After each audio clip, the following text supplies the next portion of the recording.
Salut chers fidèles abonnés, aujourd'hui nous allons voir l'exercice de chimie.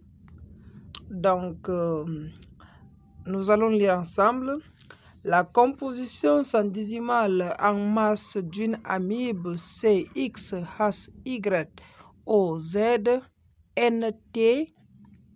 déterminée par analyse chimique est C 55,2 H 10,3% O 18,4% N 16,1%. Dans l'exercice numéro 1, maintenant, et question numéro 1, on dit déterminer X, Y, Z et T pour que l'amibe ait la fonction la plus simple possible. Quelle est sa masse molaire M? 2. Écrire les formules de tous les isomères possibles de cette amibe. Donner leur nom. Voilà les amis, j'espère que vous avez bien lu.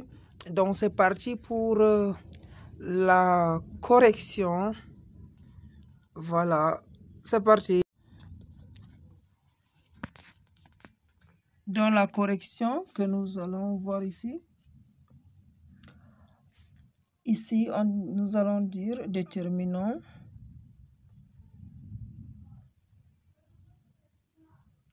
X, Y, Z et T. X, Y, Z et T.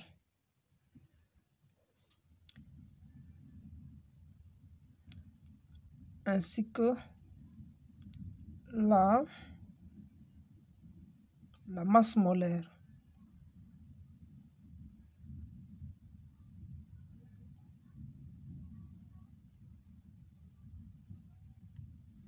Ainsi que la masse molaire grand M. Donc, dans la composition, comme la composition centésimale est ceci, nous pouvons écrire la relation comme ceci. En carbone, pour le carbone 12 X sur 12 X pour le carbone sur 55,2 égale à la masse molaire sur 100. Et hydrogène, nous avons pour hydrogène, c'est donc la masse molaire de l'hydrogène c'est 1, donc Y sur 10,3 égale la masse molaire sur 100. Maintenant c'est pour l'oxygène 16 pour oxygène 16 Z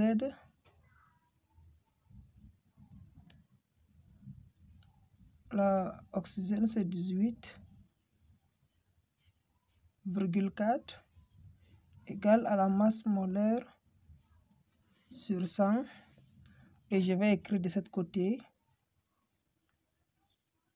pour azote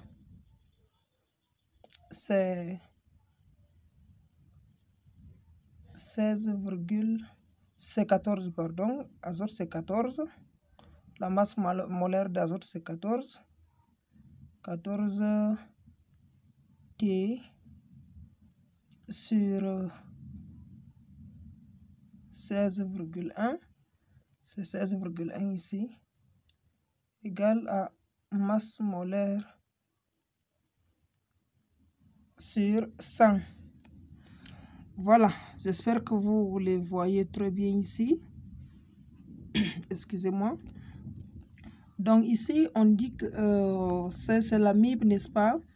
Comme c'est l'amibe, Alors, la formule générale de l'amide est de la forme R-CON.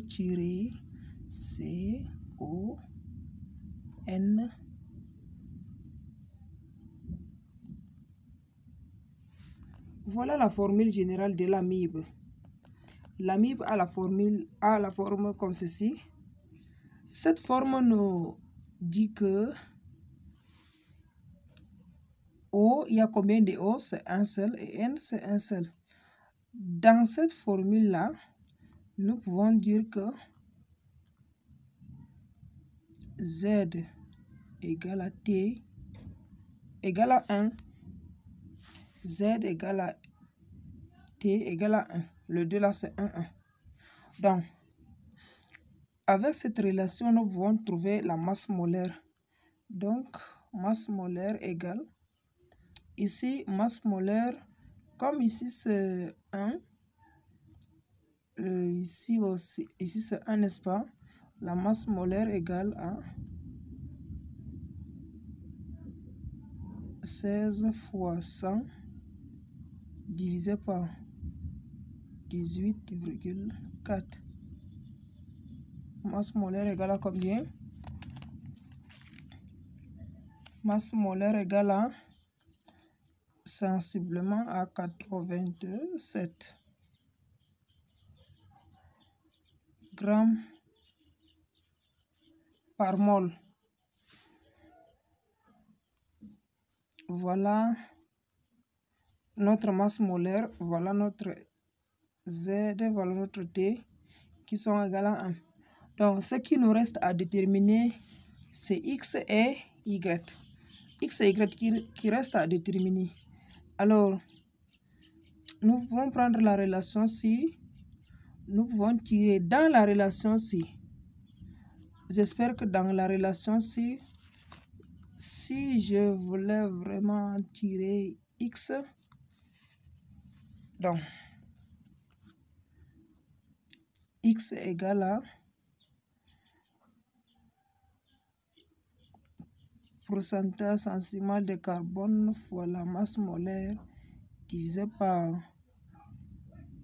1200, pardon, ce qui nous donne pourcentage sensimal de carbone, c'est 55,2 fois 87 divisé par 1200.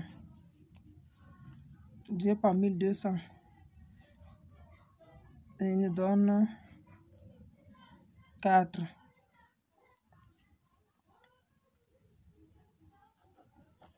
X égale à 4 et Y égale pourcentage centésimal de hydrogène fois la masse molaire divisé par 100, ce qui va nous donner 10,3 fois 87 divisé par 100 qui va nous donner 9. Donc, la formule brute est C4 H9 ON. Voilà la formule brute de ces éléments. Et la masse molaire égale à 87 grammes par mol. Voilà. Donc, nous allons passer au numéro 2. Numéro 2, formule semi-développée des isomères. Donc, ici, nous avons, comme c'est 4 carbone, 1, 2, 3, 4. Donc, c'est butanamide. Ça, c'est amide non substitué. D'accord? Amide non substitué. Et ici, nous avons méthylpropanamide. Donc, ici, nous pouvons aussi dire 2-méthyl, tout comme nous pouvons écrire 2-méthylpropanamide, mais comme il n'y a pas, on ne peut pas écrire deux ramifications, donc on dit toujours méthylpropanamide. Ici, alors, ça c'est les amides monosubstitués. Donc là, ici, nous avons le N-méthylpropanamide. Et ici, nous avons le N-éthyléthanamide. N-éthyléthanamide. Voilà, éthyle est là et éthanamide est là. Et en dernière position, nous avons les amides disubstitués.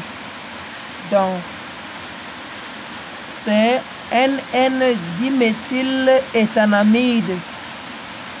Donc, les amis, c'est tout pour la nomenclature de ces amides. Et aussi avec la formule semi-développée. Bien là, si vous avez des questions, n'hésitez pas à me mettre dans le commentaire. Donc, on se sait à bientôt.